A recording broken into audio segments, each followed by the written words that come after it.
Hello again, everyone. I'm Father Joe Nazzle from Sonino Mission House in Berkeley.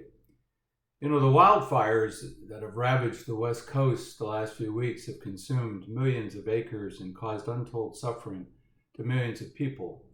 And in the midst of this never-ending and unyielding pandemic, people have had to flee their homes and their farms and their towns, only to return to find smoking ruins. The words most often heard this week in Berkeley and the Bay Area were apocalyptic and eerie, as the sun disappeared behind smoke driven by the wind from fires miles away, coloring the skies in dark shades of gray and black and orange, and covering the landscape with ashes. In this Sunday's first reading, the ancient sage Sirach says, "Remember your last days." And this past week, the end of the world seemed closer than many cared to admit. Paul picks up the theme of death in the second reading when he writes, "For if we live for the Lord, and if we die for the Lord. For this is why Christ died and came to life, that he might be the Lord of the dead and the living." Surrounded by so much suffering and death in our world, I'm recording this reflection on September 11th, a day that scars our hearts and memories.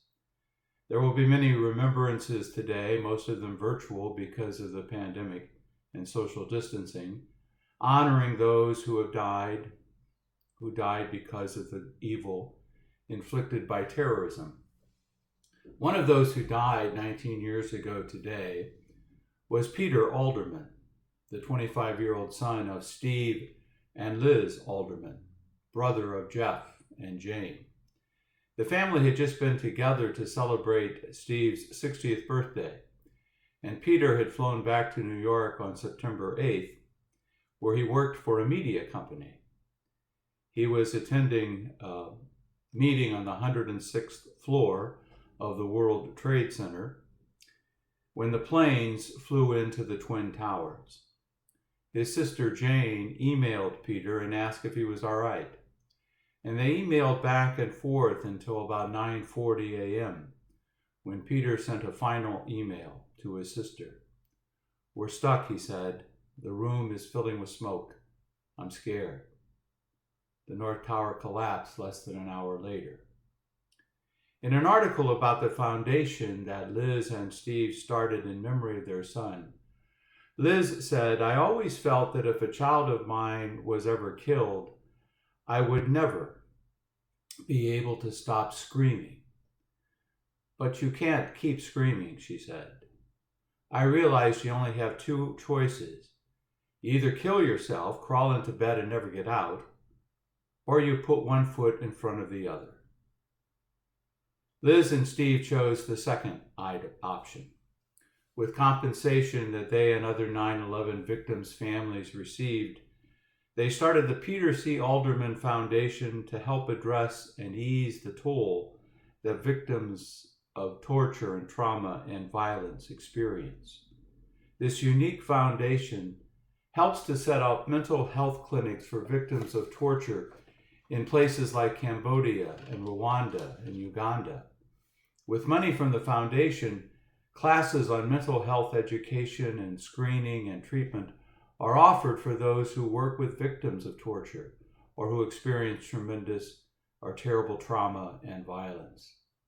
And though the wound caused by their son's death 19 years ago today will never be healed, as Steve Alderman says, they say time helps, but when you lose a child, it never gets better.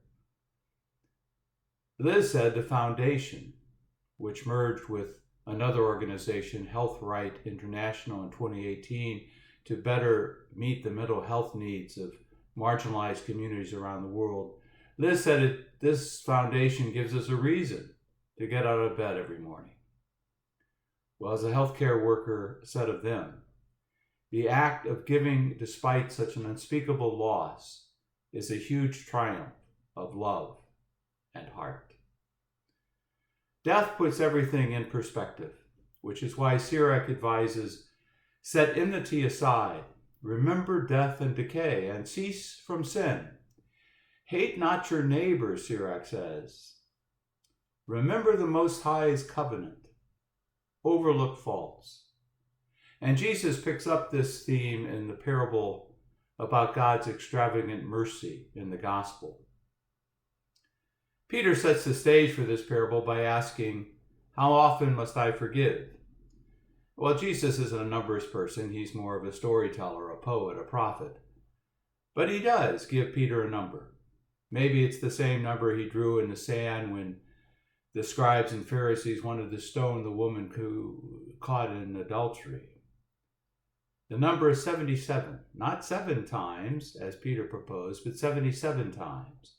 In ancient times, the number 7 meant perfection, and Jesus takes that perfect number and goes one step further, 77. His meaning is clear. If you want to be a disciple, we're to offer unlimited and unconditional pardon to others.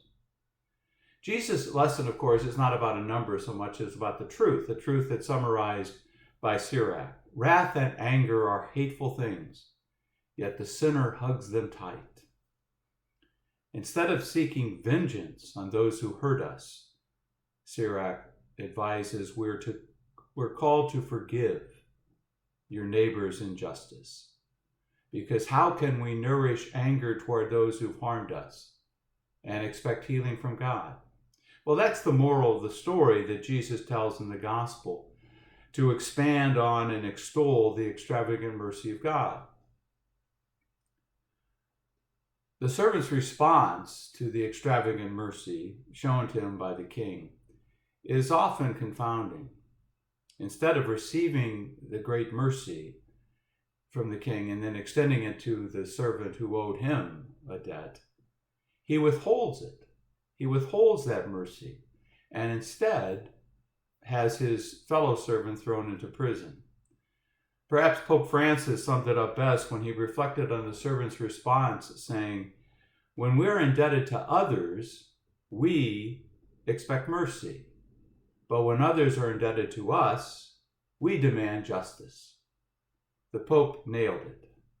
God looks at us through the lens of mercy, but too often we look at each other only through the lens of justice. John Paul Laterack defines reconciliation as the place where, in the words of Psalm 85, mercy and truth will meet, justice and peace will kiss.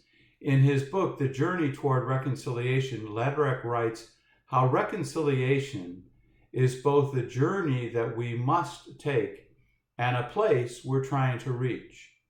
For true reconciliation to be realized, we must speak the truth about what happened, demand justice that is tempered with mercy, and seek peace through the grace of forgiveness.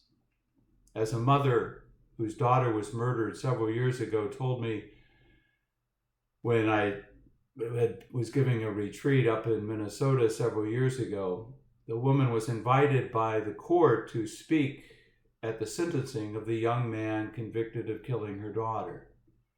And she said she wanted justice for her daughter. And she named the truth about how this violent crime had caused an incurable wound upon her heart, slashing a scar upon her soul. But she also pleaded with the court for mercy for the young man, because she realized she would never find peace if she harbored hatred in her heart to the one who perpetrated this violence. She and her husband began visiting this young man in prison, and they began a relationship that brought them to the place of forgiveness. My friends, Archbishop Tutu once said, there is no future without forgiveness. By drawing upon the memories of loss, Liz and Steve Alderman started a foundation to help those victims of trauma and torture. And the woman and her husband I met in Minnesota, because of their tremendous loss of a daughter killed by violence, but following that prescription of reconciliation is the place where justice and peace, truth and mercy meet. They are providing a future full of hope and healing. for others. I pray you have a very blessed week. Stay safe. Take good care.